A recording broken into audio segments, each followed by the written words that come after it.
আমি ফেসবুকে হঠাৎ করে দেখলাম যে উনি আমাকে বেশ কিছুদিন ধরেই নক দিচ্ছিলেন। পরে আমি ওনাকে ফোন দিলাম যে, "কি আপনি এতবার ফোন দিচ্ছেন কেন?" তিনি বলল যে, "ভাই" উনি ফোনটা দিয়েই ১ম এ হাউমাউ করে কান্নাকাটি শুরু করলেন যে, "আমি আপনাকে অনেক কষ্টে পাইছি, আপনাকে অনেকদিন ধরে খুঁজতেছি। আপনি আমাকে একটু দেশে নেন। আমি আমার ছেলেমেয়েদের কাছে যাইতেছি। আমি খুব অসুস্থ। আমি দেশে গিয়ে মরতে চাই।" কথাটা শোনার পরে আমার আসলে খুবই খারাপ লাগলো। আমরা প্রতিনিয়ত অন্তত প্রতিদিনে ২০০-২৫০ প্রবাসী পুরুষ নারী কর্মীর অভিযোগ বা বিভিন্ন সমস্যা শুনি। কিন্তু উনার বিষয়টা আমাকে আসলে খুব বেশি একটা ইয়ে করে। এরপরে আমি যেটা বললাম যে আমরা সাধারণত যে প্রক্রিয়াটা করি, তাৎক্ষণিকভাবে আমি যেটা করছি সেটা হচ্ছে আমার পাশে যিনি আছেন আলামিন ভাই হয়তো কথা বলবেন, ব্র্যাক মাইগ্রেশন ওয়েলফেয়ার সেন্টারের যে পরিচালক আলামিন ভাই।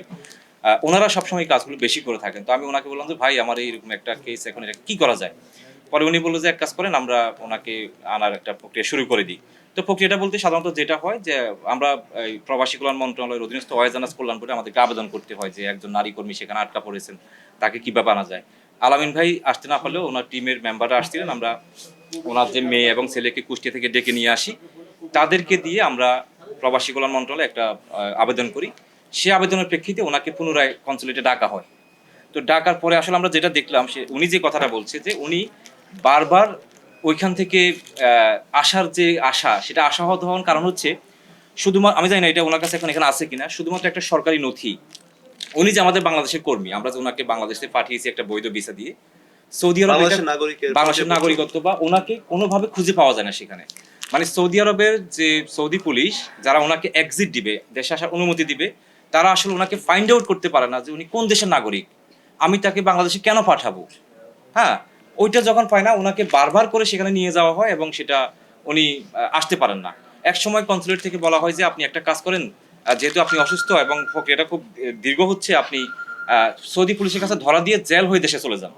সাধারণত যেটা হয় আমাদের নারী কর্মীদেরকে সেফ হোমে রাখা হয় সেখানে।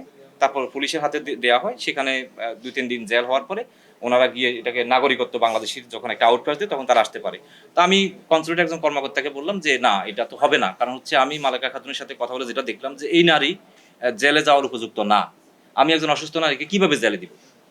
আপনি যেকোনোভাবে উনাকে সর্বোচ্চ ক্ষমতা বলে উনাকে দেশে পাঠানোর একটা ব্যবস্থা করেন। জেল তখন খাটানি তারা আমরা তাৎক্ষণিকভাবে আরো একটু সিরিয়াস হলেন। আমি এই বিষয়টাকে একটু আপনাদেরকে যে মিডিয়া ভাইদেরকে যে কথাটা বলব সেটা হচ্ছে, এই সিরিয়াস বিষয়টা আমরা আমাদের আগে দেখি নাই বা আগে কেন তারা হয় না আমি জানি না।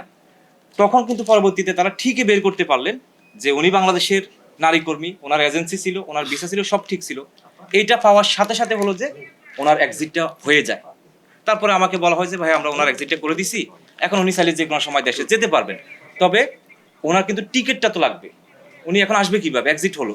তখন আমি উনাকে ফোন দিলাম যে, "আপা আপনার কাছে কত টাকা আছে? আপনি টিকেটের টাকা দিতে পারবেন কিনা?" উনি বলতেছে, "আমার কাছে ২০-৩০ রিয়াল আছে সৌদি আরবের।" ওনার মেয়েকে ফোন দিলাম যে, "আপনারা কিছু টাকা পয়সা দেন, টিকেটটা কাটি।" উনি বলল যে, "ভাই আমাদের কাছে টাকা কোত্থেকে আসবে? আমরা সর্বোচ্চ ১-২ হাজার টাকা দিতে পারব।" কিন্তু আমার সেই টিকেটটা কাটতে অন্তত ১ থেকে ১,৫০০ রিয়ালের মতো লাগে। এখন আমি চলে আসছি দেশে, আমার পক্ষে তো ভাই টিকেট দেওয়া সম্ভব না। তখন আমি আবার যেহেতু দীর্ঘদিন সৌদি আরবে ছিলাম, আমি অনেক প্রবাসী বন্ধুদেরকে নক করলাম। এর মধ্যে একজনের কথা না বললেই না। ডিবিসি নিউজের জেদ্দা প্রতিনিধি ছিলেন একজন, আমাদের এক সাংবাদিক ভাই। উনি বললেন যে, "আমি এই টিকেটটা আমি আমার পক্ষ থেকেই দিব।" উনি তাকে একটা টিকেটের টাকা দিলেন, সেটা দিয়ে আমরা টিকেটটা কাটলাম এবং উনাকে নগদে কিছু টাকাও দিলেন যে, "আপনি এটা দিয়ে কিছু কেনাকাটা করে আপনি যাবেন।" আবার আমি উনি আরেকটা কিছু আরেকটা জিনিস কেনাকাটাও আমি করে বলি দিছে। সেটা হচ্ছে আরো একজন প্রবাসী ভাই আমাকে বলল যে ওনার কথাবার্তা শুনে তিনি খুব ইয়ে হলেন। উনি আমাকে কিছু টাকা পাঠাইছেন, অ্যামাউন্ট আমি না বলি।